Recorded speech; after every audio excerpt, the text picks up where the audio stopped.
안녕하세요. 한울가족 여러분. 한울 생명과를 맛보는 행복한 시간이 되었습니다.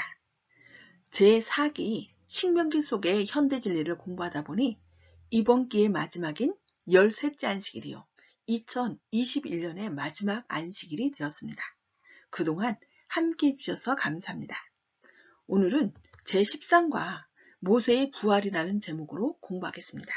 먼저 기억절을 함께 읽어볼까요? 유다서 1장 9절 말씀입니다. 시작!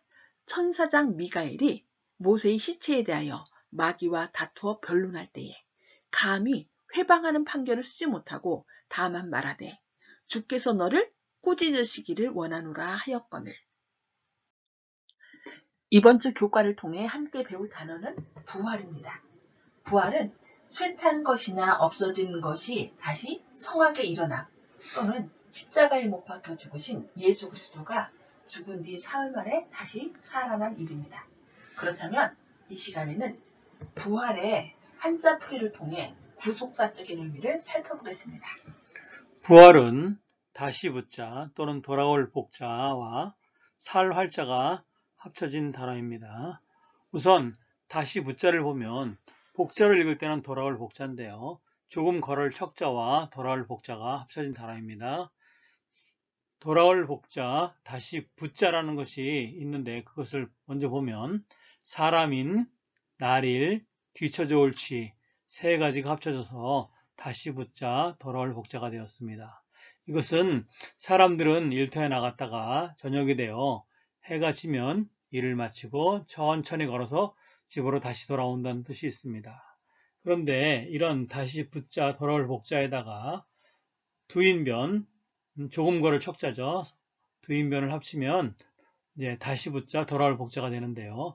이것은 아담과 하와가 범죄함으로 의의 옷과 지구에 대한 권리를 빼앗긴 후 죽음을 선고받고 에덴 동산을 힘없이 떠나갔지만 십자가에서 예수님이 다시 주신 의의 옷과 부활을 의지하여 살아서 에덴 동산에 돌아갈 것이라는 뜻도 있습니다.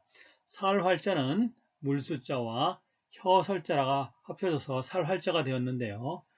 이것은 목마르지 않고 입안에 물이 촉촉한 상태로 혀가 왕성하게 움직이는 것을 표현합니다. 또 설자는 그냥 그림으로 볼 것 같으면 화분에 심은 나무의 모습이고요. 거기다가 삼수변이 합쳐진 활자는 나뭇잎에 물기가 촉촉한 모습으로도 볼 수 있습니다.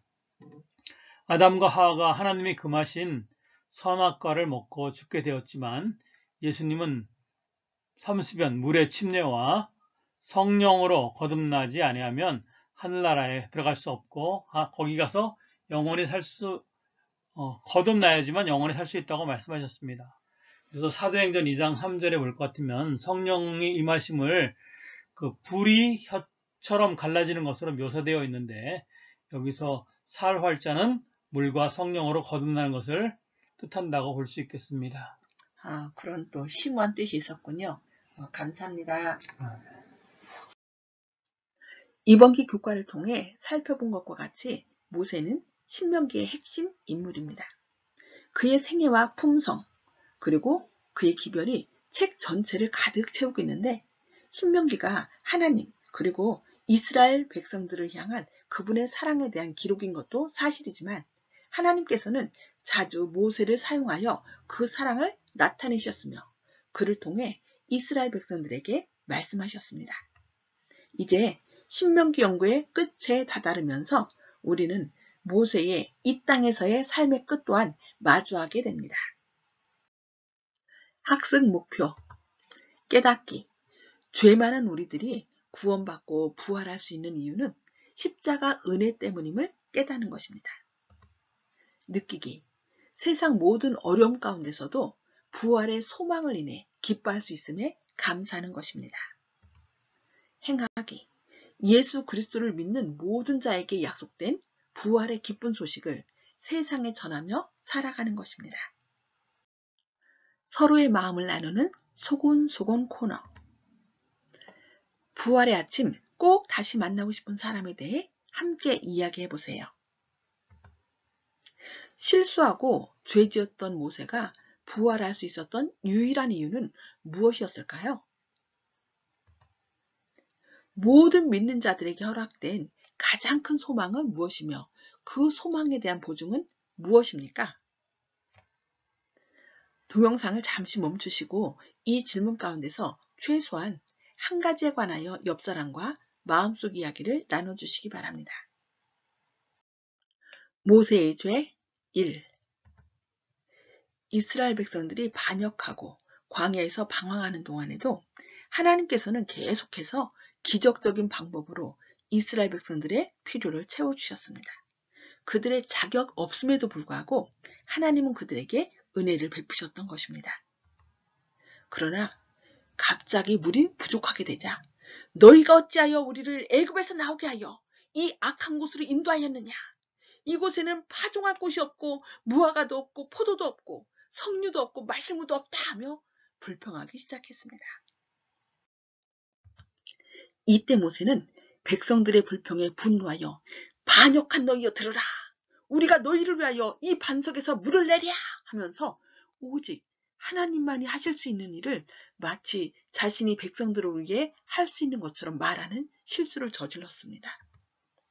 문제는 모세가 보인 분노 자체에 있지 않았고 우리가 너희를 위하여 이 반석에서 물을 내랴 하라고 말하므로 마치 그 또는 다른 인간이 반석에서부터 물을 낼 수 있는 것처럼 이야기한 것이었습니다. 이 일로 인해 너희는 이 총회를 내가 그들에게 준 땅으로 인도하여 드리지 못하리라는 하나님의 벌을 받게 됩니다. 모세의 죄 2.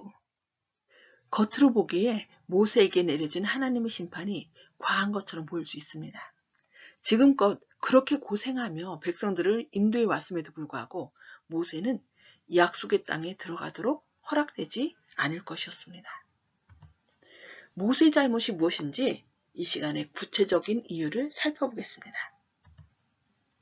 모세가 반석을 2번 친 일을 하나님께서는 너희가 나를 믿지 아니하였고 또 이스라엘 자손의 목전에서 내 거룩함을 나타내지 아니한 것이라고 지적하셨습니다. 이는 그들이 하나님을 불신하는 정신을 나타낸 것으로 모세의 자아가 나타난 것입니다. 아주 기막히는 기회에 사탄이 그를 사로잡아 반석에서 물을 내는 것을 자신이 하는 능력인 것처럼 표현한 것입니다. 이것은 모세가 하나님의 자리를 차지한 것과 같은 것입니다. 이는 예수님을 믿는 우리도 어느 순간 무의식적으로 자신을 하나님의 위치에 둘 수 있다는 것을 보여주는 아주 중요한 사건입니다. 하나님의 명령은 분명했습니다. 너희는 반석에게 명하여 물을 내라. 반석은 예수님이십니다. 반석은 이미 한 번 침을 당했기에 다시 칠 필요가 없었습니다. 단지 명하기만 하면 되었습니다. 하나님의 명령에는 그것을 성취할 수 있는 수단이 다 포함되어 있기 때문입니다. 그러나 애석하게도 모세는 한 번 죽으심으로 우리를 완벽하게 구원하시는 예수님의 사역을 잘못 드러냈던 것입니다. 모세는 지난 40년 동안 하나님을 믿었지만 이번에는 믿지 않았습니다. 그의 믿지 않음은 이스라엘 백성들이 하나님께 영광을 돌리지 못하게 하여 그 순간에 하나님께 경배를 드리지 않았습니다. 모세는 반역하는 백성들 앞에서 믿음의 부족을 보이므로 그들에게 참된 믿음과 순종이 무엇인지를 보여줄 기회를 놓쳐버렸던 것입니다. 모세의 죽음. 모세는 홀로 어려움이 많았던 자신의 삶을 회상했습니다. 하나님의 백성을 도우려던 그의 과감한 결단과 실패, 그리고 도망, 미디안의 목동 생활, 불타는 가시떨기나무, 애굽의 열재앙과 기적, 40년의 긴 순례 기간 동안에 하나님의 자비로운 공급. 그 모든 결과는 무엇이었습니까? 모세가 자기의 노력의 결과를 회상하여 볼 때에 그의 시련과 희생의 생애는 거의 헛된 것처럼 보였다고 부좌 선지자 472쪽에서 말씀하고 있습니다. 그러나 하나님께서는 초자연적인 계시를 통해 약속의 땅에 들어갈 수 없었던 모세에게 앞으로 이스라엘 백성들이 차지하게 될 모든 땅을 보여주셨는데 그 이유는 무엇일까요? 그것은 사람들로 영원한 나라를 확신하게 하시고 하나님의 백성들이 이 땅에서 가나안 같은 땅을 차지하지 못한다 해도 영원한 나라를 유업으로 받는다는 것을 알게 하시기 위해서 모세에게 보여준 것이라고 생각합니다.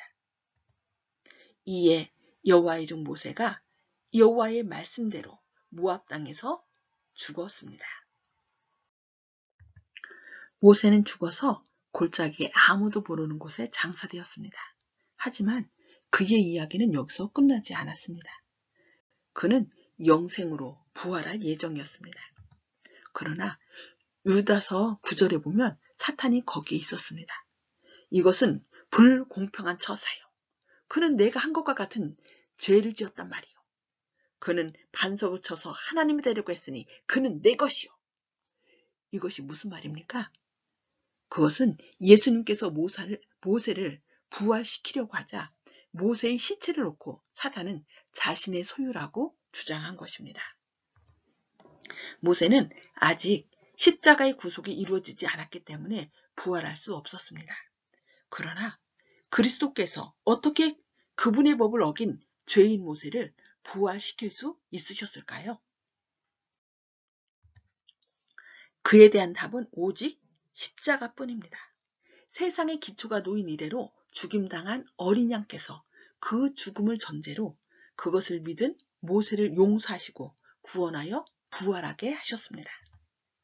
예수님께서 모세를 위해 희생하신 덕분에 모세는 가나안에 들어가는 것보다 더 값진 상을 받았습니다. 그는 하나님과 대면하여 이야기할 수 있었고 그분과 영원히 살 수 있었습니다. 개신교에서는 모세가 부활했다는 재림교의 주장을 이단의 주장이라고 말합니다. 그러나 모세는 변화산에 엘리야와 함께 나타나서 예수님을 만나서 예루살렘에서 별세하실 것을 의논하였다고 누가복음 9장 30절과 31절에서 말씀합니다. 기독교인들은 이때 모세의 영혼이 나타났다고 주장하는데 이는 그들은 영혼불멸설을 믿기 때문입니다. 그러나 성경은 영혼불멸설을 제시하지 않습니다. 부활한 모세는 주님을 믿고 죽었다가 재림의 날에 부활할 모든 성도들의 표상입니다. 우리 모두의 부활. 모세는 영생으로 부활한 최초의 사람이었습니다. 또한 예수님께서 십자가 위에서 돌아가셨을 때 자던 성도들이 부활했는데 그들도 예수께서 승천하실 때 함께 승천하였습니다. 그럼에도 불구하고 아직 가장 큰 부활은 아직 오지 않았습니다. 나팔 소리가 나매 죽은 자들이 썩지 아니할 것으로 다시 살고 우리도 변화하리라. 예수님이 다시 오실 때 그를 믿고 죽은 사람들은 모두 부활하여 그와 함께 영원히 살 것입니다. 예수께서 부활하셔서 죽음을 극복하지 않으셨다면 이러한 부활은 어느 것도 가능하지 않았을 것입니다. 예수님의 부활은 우리의 구원과 부활을 보장합니다. 우리는 모세가 가졌던 것과 같은 소망을 가지고 있습니다. 우리는 하늘 가나안 문 앞에 와 있습니다. 우리는 곧 그분과 대면하여 인사할 것입니다. 더 깊은 연구를 위해 이처럼 부활한 사람들은 그리스도를 저들의 개인의 구주로 믿고 죽었다가 부활할 모든 영혼들에 대한 약속의 표로서 온 우주 앞에 제시되어야 하였다. 그리스도를 죽음에서 일으킨 그 같은 능력이 당신의 교회를 일으킬 것이며 당신의 신부로서 그리스도와 함께 영화롭게 할 것이며 금세뿐 아니라 내세에서도 모든 주권과 모든 권세와 모든 이름 위에 그것을 당신과 함께 영화롭게 하실 것이다. 잠자는 성도들의 승리는 부활의 아침에 영광스러운 것이 될 것이다. 요약과 결론. 모세는 이스라엘을 약속의 땅 앞까지 인도한 위대한 지도자였지만 여전히 실수 많은 죄인이었습니다. 하지만 모든 인류를 위해 짊어지실 예수님의 십자가를 근거로 부활할 수 있었습니다. 우리도 예수 그리스도의 십자가를 의지할 때 부활의 소망 가운데서 행복한 그리스도인으로 살 수 있음을 기억해야 합니다. 이 부활의 약속을 통해 죽음을 두려워하지 마시고 끝까지 충성하시는 하늘 가족 되시기를 바라며 교과 공부를 마치겠습니다. 그동안 제 4기 교과 공부를 경청해 주신 모든 분들께 감사드리오며 하나님의 축복이 함께 하시기를 기도합니다.